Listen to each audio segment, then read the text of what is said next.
Bonjour à toutes et à tous et bienvenue dans ce nouveau Pitch Day des rencontres digitales IREF. Aujourd'hui, nous mettons les papilles à l'honneur avec un concept gourmand, chaleureux et 100% français, les cocottes françaises. Je suis Elsa et j'ai le plaisir d'accueillir David Vaquet, chef de cuisine et gérant de l'enseigne Les Cocottes Françaises. Bonjour David et merci beaucoup d'être avec nous. Bonjour Elsa. Alors, nous allons découvrir ensemble l'histoire de son concept, son ADN culinaire et les opportunités qu'il offre aux entrepreneurs passionnés de restauration. Mais pour commencer, est-ce que, David, s'il te plaît, tu pourrais présenter rapidement le concept Les Cocottes Françaises? Très rapidement, comme son nom l'indique, c'est français, résolument français, tourné vers le produit français et une cuisine résolument française. J'ai assez dit français? Oui, je pense. Bon, on est sur de la restauration, donc on l'a bien compris. Donc maintenant, David, je veux bien qu'on aille un petit peu plus dans le détail. Déjà, est-ce que tu peux nous dire comment l'aventure a démarré? Alors, l'aventure, elle a démarré en… Enfin, moi, ça fait déjà, pour dire, l'aventure, elle a commencé il y a 30 ans. Oui. Quand j'ai commencé la cuisine et me demandais ce que c'était la gastronomie.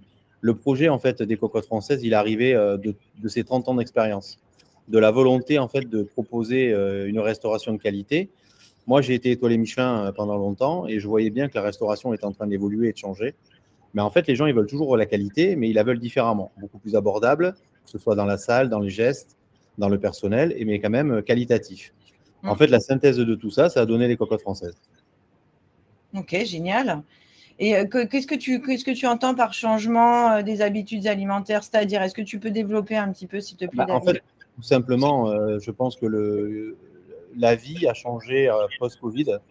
Les gens avaient envie de continuer à manger de qualité, une restauration, attention, haut de gamme, sur des produits haut de gamme, mais plus de la même manière. Rester 3 heures à table avec 2 mètres d'hôtel, dépenser 350 € pour manger, je reste convaincu que tout ça, c'est mort. Nous, on a beaucoup réfléchi pendant le Covid à que serait l'après-Covid. Et pour l'après-Covid, c'était plus le bistrot gourmand étoilé Michelin, c'était les Cocottes Françaises. Et les Cocottes Françaises, c'est des produits identiques à ce que je faisais avant, même certaines fois supérieurs, parce que j'ai des démarches aussi avec certains producteurs qui travaillent que pour nous sur des produits spécifiques. Génial. Et, on a vraiment une démarche, en fait, une démarche qualité qui est juste incroyable, où on va vraiment chercher des lignes sur des producteurs. Et l'avantage, c'est que ça nous permet aussi d'avoir des prix juste dingues, quoi, parce qu'on élimine les intermédiaires. Donc, c'est vrai que ça nous permet d'avoir des produits d'une qualité incroyable. Ça valorise nos territoires, ce qui est encore mieux.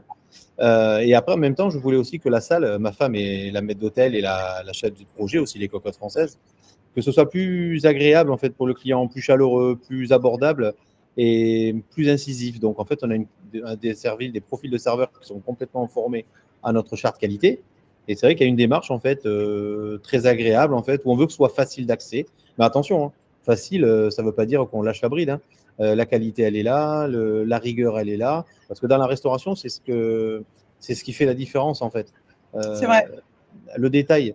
Et en fait, on ne peut pas laisser le hasard dans nos métiers. Et je ne dirais pas que dans nos métiers, hein, c'est dans tous les métiers. Si tu veux réussir, le hasard, ça n'existe pas. Et il faut maîtriser. Donc voilà, et en fait, c'est vrai que c'est une fusion, je dirais, ultra moderne. Et l'avantage, c'est qu'en fait, nous, on n'est pas Microsoft. Microsoft, ils ont un problème. En fait, ces gens-là, ils doivent toujours innover sans arrêt. Ça leur coûte des sous sans arrêt. Nous, en fait, on va chercher de la modernité, mais dans le passé, dans notre patrimoine culturel traditionnel. C'est l'avantage. Et le passé, jusqu'à preuve du contraire, voilà, c'est quelque chose que tu as en toi et c'est du sourcing. Donc, c'est ça qui est fabuleux. Ok, et du coup, les restaurants, ils ressemblent à quoi? On est plutôt dans un mix d'anciens et de modernes. Est-ce qu'il y a une décoration particulière, j'imagine? Complètement. En fait, il y a une identité forte? Bien sûr. On a travaillé déjà sur le bleu, blanc, rouge, forcément. Toute notre sellerie est bleue. On a travaillé aussi sur le patrimoine historique de notre pays. Quand même, on a eu quand même des rois pendant très longtemps. Donc, en fait, on a des liserés or qui se promènent un petit peu partout, qui ramènent aussi une côté très classe, parce que la France est belle. Et la France est quand même quelque chose de cosy, de lourd. Enfin, on n'est pas… voilà, donc il fallait quelque chose de joli, de chatoyant, et en même temps de très élégant, parce que la France est élégante, et comme les Françaises d'ailleurs. Et donc, c'est vrai qu'on a fait un mix de tout ça. Bien sûr, on a enlevé les nappages, parce que c'était une évidence. On a travaillé, par contre, sur une qualité de matériaux, pour quand même avoir des matériaux au toucher, parce que le toucher reste, pour un cuisinier, assez très important. Et je reste convaincu que des belles matières font partie aussi de notre métier. Que ce soit une belle volaille, que ce soit un beau légume, ben, une belle matière de salle aussi, c'est important. Un beau verre, une belle table, un beau fauteuil. Et tout ça, ce qu'on a fait avec nos fournisseurs, qu'on travaille avec eux depuis longtemps. Hein. Le mec qui me fait mes chaises, c'est pas d'aujourd'hui. Hein. Mais par contre, il a compris notre cahier des charges. Et l'avantage, comme on a une très grosse antériorité, ben, on arrive à avoir des produits de top niveau, maîtrisés dans le temps et qui tiennent. C'est ça l'intérêt aussi. Oui, parce qu'en fait, ce qu'on n'a pas dit, David, c'est que la franchise, elle est récente. La franchise, elle est récente. Bon, nous, on a créé ça en 2010. Là, on a un développement qui a commencé sur Beaulieu, sur mer, à côté de Monaco. Là, ça a ouvert depuis un petit 6 mois. Et voilà, et à chaque fois, en fait, on a voulu… Alors, il y a deux façons de voir les choses. Il y a beaucoup de franchisés ou franchiseurs qui mettent leur exploitation toujours dans des endroits où ils sont presque sûrs de marcher. Bon, bah, en fait, je dirais que c'est pas forcément, je dirais, rassurant. Parce qu'on ne peut pas garantir qu'en fait, un restaurant, on n'est pas McDonald's. Et un restaurant comme le nôtre, peut-être qu'il y a des franchisés qui vont vouloir le mettre dans des endroits un petit peu improbables. Et même si on sera là pour apporter du conseil sur le lieu, à nous aussi d'avoir pris assez de recul et assez d'expérience sur des endroits un petit peu, je dirais, hors catégorie, quoi. Donc, la promenade des Faux-Bleus à Saint-Laurent-du-Var, quand on s'est installé là, c'est vrai que c'est hors Nice. Oui, c'est en bord de mer, mais faire la cuisine qu'on fait, cocotte française, en bord de mer, bon, on nous a pris un petit peu pour des dingues. Hein. Faut être clair. Hein. On nous a tous dit, tu vas voir, tu vas peut-être travailler cet été, mais cet hiver, tu vas dans le mur. Donc tout ça, c'est vrai que c'est quand même très rassurant. Ça nous permet quand même de travailler aussi sur la longévité, parce qu'en fait, d'avoir mis tout ça en exergue, ça nous a donné beaucoup de force et beaucoup de certitude en fait sur le projet Cocotte Française. Parce qu'en fait, on n'est pas centre-ville, on n'est pas sur un couloir où il y a 1 million de gens qui passent par jour. Au contraire, la démarche est que si tu viens en Cocotte Française, bah, il faut une volonté de venir. Et preuve que ça fonctionne, parce que je vois comment on cartonne à Saint-Lô. Et Beaulieu, c'est encore pire. Beaulieu, c'est un village. Ou encore pire dans ce sens-là, ok. Il y a encore moins de monde, c'est ça que tu veux dire? En fait, c'est un village. C'est un village, mais quand même dans un endroit quand même, hein, oui. Oui, donc en fait, tu te mets en fait hors, oui, touristique. Mais après, ce qu'ils voient, c'est l'hiver. Qu'est-ce que tu vas faire l'hiver? Donc, c'est ta démarche qualité qui va faire que tu vas travailler ou pas. Alors oui, tu es entre Monaco, tu es à côté de Saint-Jacques-Cap-Ferrat, tu es dans un endroit idyllique. Mais c'est un combat. C'est vraiment… Et c'est ça qui est intéressant, en fait. Parce que tu mets des paramètres en place, en fait, qui te garantissent une longévité de travail et surtout une garantie de travailler. Alors, on est encore en train de développer énormément de choses. Ce jour-là, on vient de signer avec une boîte là qui fait de l'image digitalisée pour présenter notre projet en fait sur l'extérieur. Donc on lâche pas l'affaire, tu vois, sur la digitalisation de l'image, de nos présentations numériques. Donc ça, on travaille avec cette boîte là et c'est vraiment très intéressant. Ok, donc ce qu'on peut dire, c'est que voilà, c'est un nouveau concept, en tout cas en franchise, qui se développe. Donc, ce qui est génial, c'est que tout est possible, hein, toutes les opportunités. C'est le moment de se lancer justement si on a envie de faire un petit pari sur l'avenir avec les cocottes françaises, puisqu'il y a plein de possibilités qui sont ouvertes. Bah, en fait, c'est chaque partie va trouver son idée. Et c'est vrai que quelqu'un pourrait penser que c'est oui, c'est un peu has-been, c'est vieux. Non, non, on est ultra moderne en fait dans notre démarche. C'est ça qui est intéressant. Ah oui, sachant qu'en plus le vintage est hyper à la mode, on revient vraiment aux anciennes valeurs, aux traditions. On revient aux valeurs françaises et aux traditions. C'est ça qui est important. Et je pense que les gens viennent.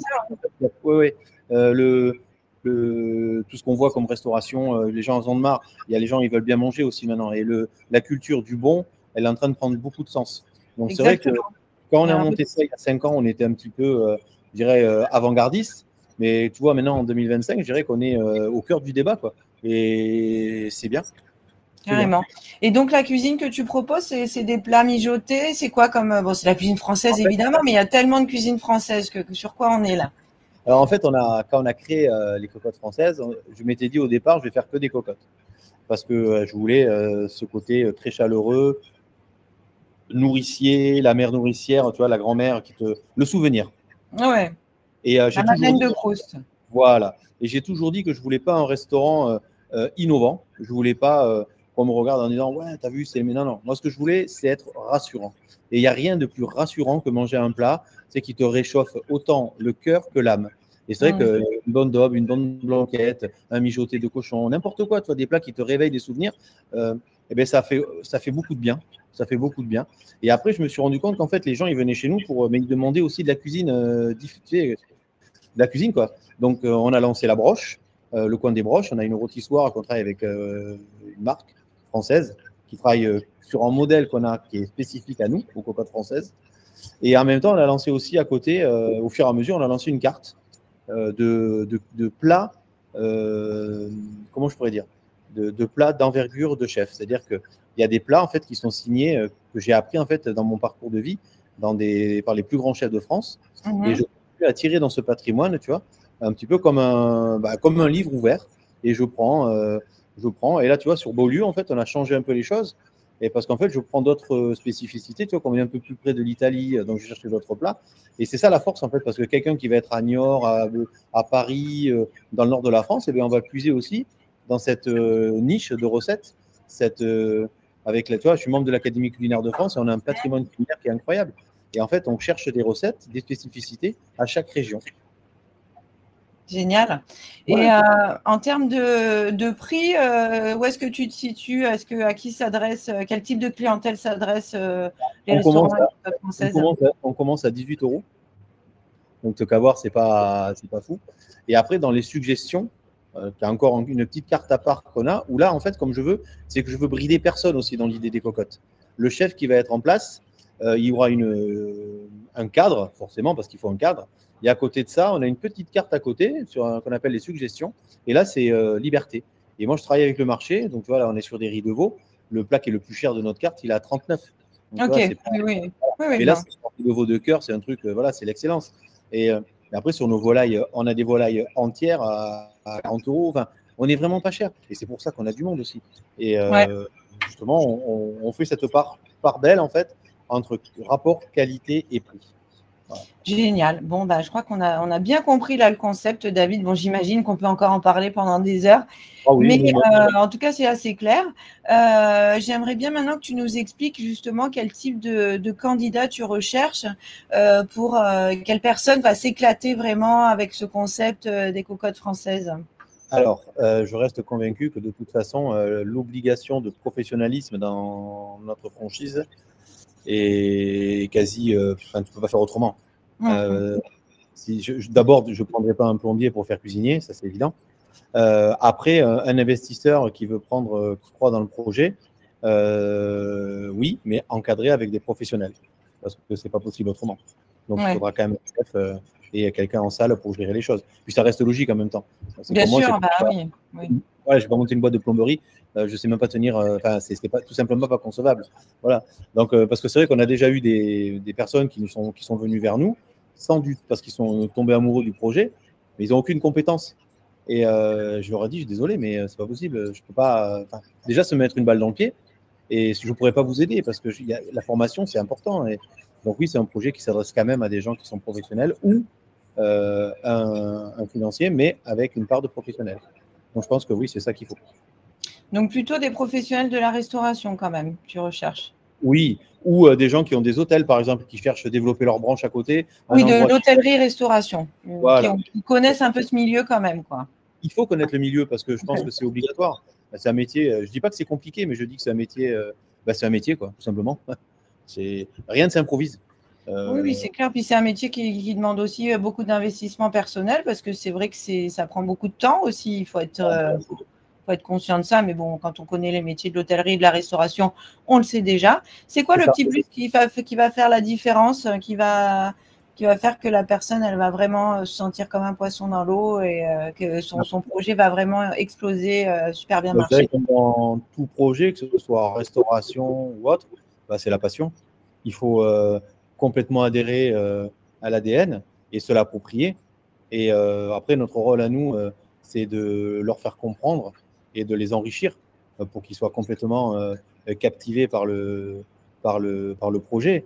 Et bien sûr, la chose primordiale qu'on a dans toute l'équipe, c'est la qualité humaine. Nous, c'est une obligation. Je veux des gens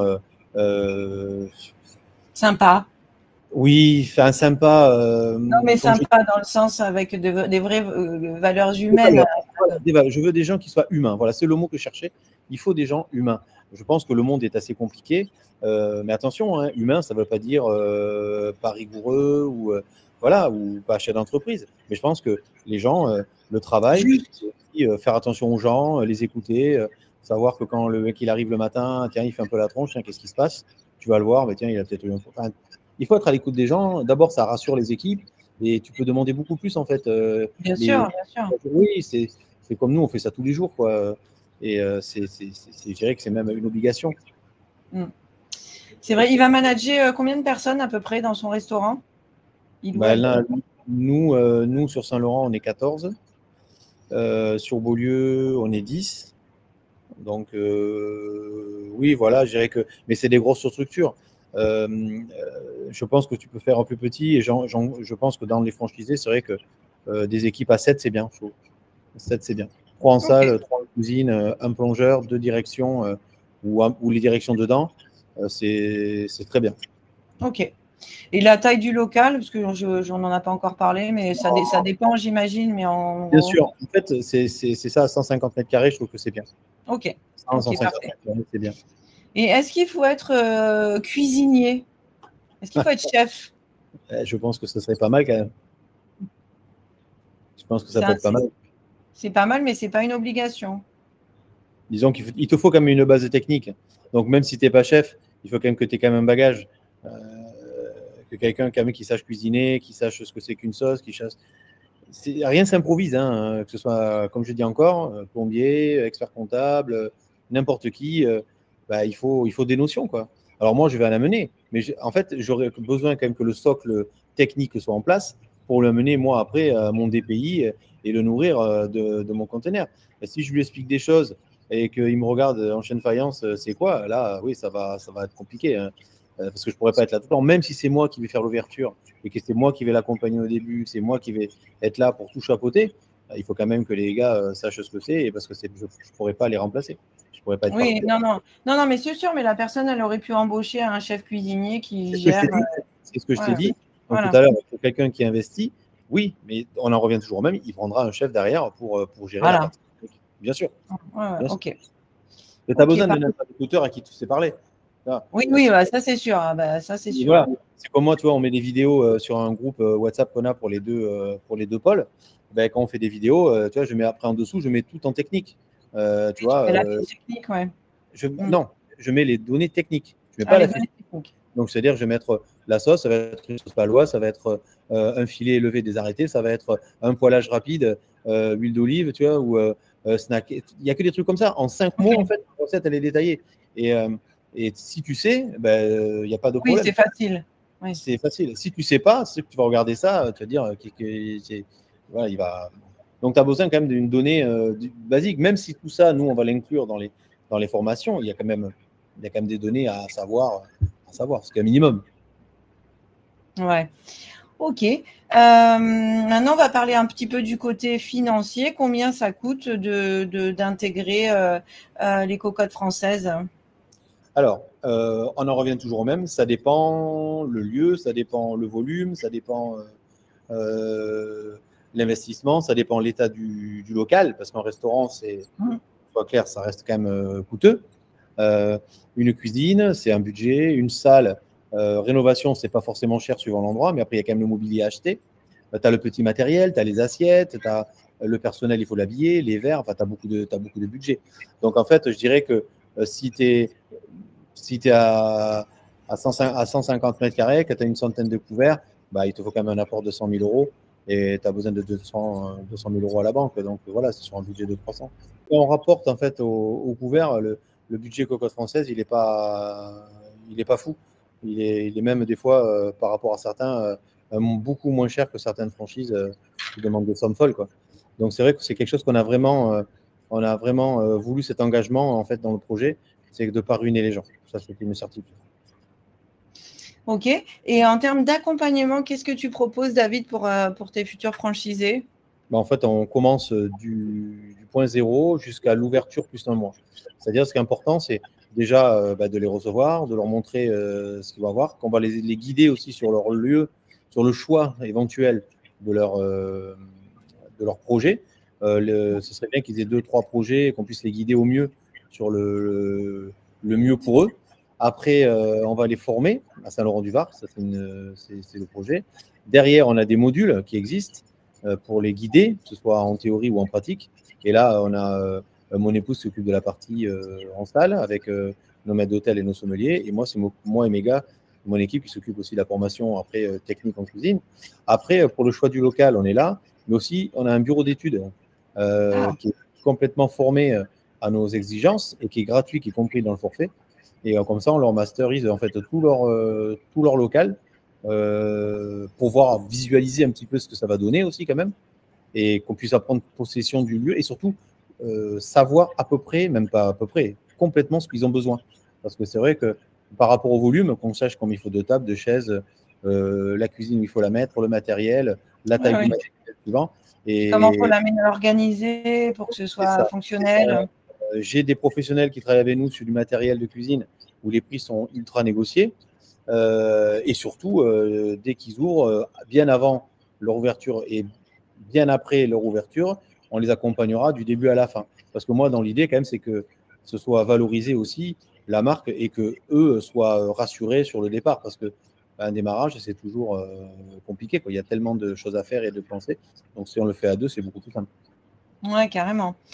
Je le comprends. Bon, sans faire de mauvais jeu de mots, David, chez les cocottes françaises, on est plutôt papa poule. Clairement. Ok, super. Bah, écoute, je vais te laisser conclure. Je te laisse le mot de la fin, David, si tu le veux bien. Le mot de la fin. Le choix des cocottes, c'est sûr, ça appartient à tout le monde, mais pour moi, c'est une volonté d'excellence, de chercher une autre façon de voir la franchise et surtout de pérenniser dans le temps. Parce que les franchises, c'est l'avenir. Et la cocotte française, c'est l'avenir de la franchise. Eh bien, écoute, merci beaucoup, David, pour ton témoignage inspirant. Les cocottes françaises, bon, bah voilà, on l'a bien compris, c'est l'authenticité, la convivialité, le goût du fait maison et une belle opportunité pour entreprendre dans la restauration avec du sens et du cœur, hein, David. Donc, je crois qu'on peut le dire. Ouais. Donc, n'hésitez pas à retrouver David et son équipe sur le stand Les Cocottes Françaises pour en discuter plus en détail. Et merci à tous pour votre attention. À très vite pour un nouveau Pitch Day des rencontres digitales et rêves. Bonne journée gourmande à tous. Et encore merci, David. Merci, Elsa.